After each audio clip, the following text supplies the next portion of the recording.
In this video, we discuss heat capacity. Let's say that you have a certain quantity of a material, for example, 1 kilogram of water, and you want to warm it up, so you want to increase its temperature. So what do you need for that? If you're thinking that you need a stove or a fire or something like this, then you're correct. And if you're thinking ahead that this is a physics class, maybe you can simply say that we need energy. And that is correct, but more precisely, what you need is energy transfer, right? You need to transfer energy from one place to another. And in physics, energy transfer is what we call heat. Remember, we already mentioned this at the beginning of thermodynamics. Heat is energy transfer caused by temperature difference. And so this energy transfer is what we call heat in physics. James Joule was the first to measure how much energy you need to transfer to a material to increase its temperature. He designed an experiment where he would be doing some mechanical work to water, essentially by agitating the water, and he was measuring the temperature of the water very precisely. And what he found is that the temperature rise is directly proportional to the amount of work that you do. And so if we label Q the quantity of heat, that means the quantity of energy that is transferred to raise the temperature of a certain mass of material, then James Joule found that Q is proportional to the temperature change delta T. So for a large temperature change, you need to transfer a large amount of energy, and for a small temperature change, you need a smaller amount of energy. He also found that Q is proportional to the mass of material. So if you have a small quantity of material, you need to transfer a small amount of energy, and if you have a large quantity of material, you need to transfer a large amount of energy.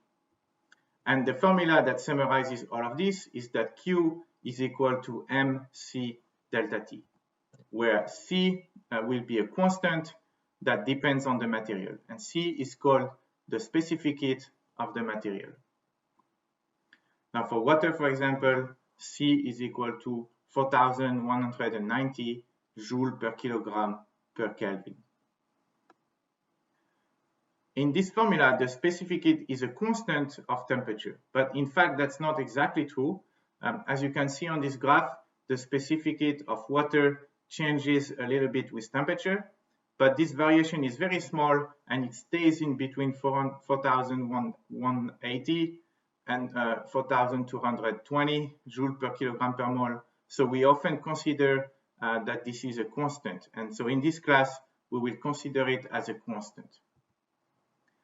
Now, sometimes it will be easier to refer to a quantity of material in mole rather than in kilogram. And so in this case, we use the molar heat capacity in joule per mole per Kelvin, and you can convert between the specific heat and the molar heat capacity using the molar mass of the material. Note that the term heat capacity here is unfortunate because a body does not contain heat, right? Remember that heat is energy being transferred. Now in this table, you see a few values of the specific heat and molar heat capacity of different materials. And here is a way to see one advantage of using the molar heat capacity. If you look at the value for aluminium, you have 24.6 joule per mole per Kelvin.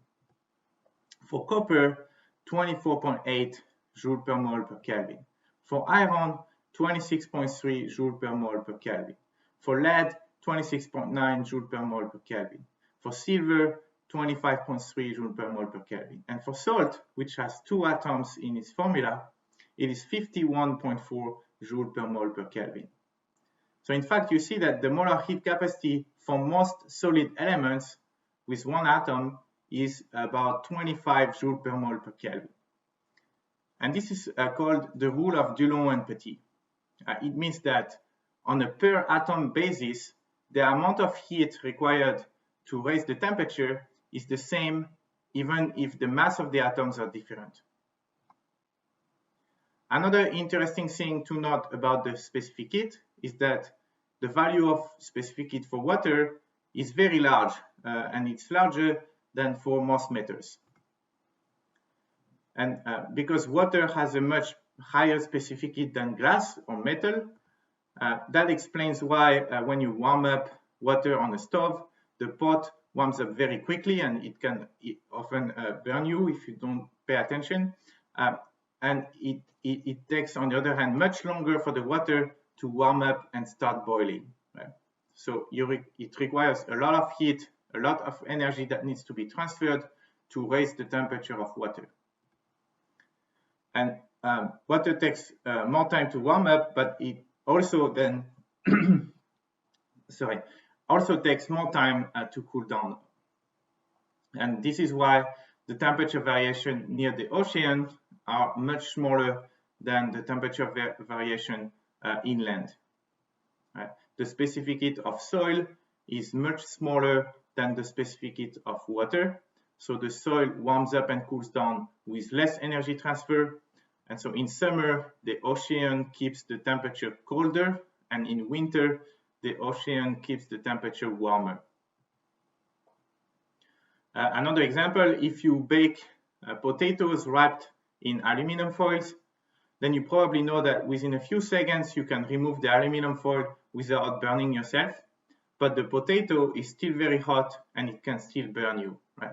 And this is because the product of the mass and the specific heat MC for aluminum is much less than the same product MC for the potato.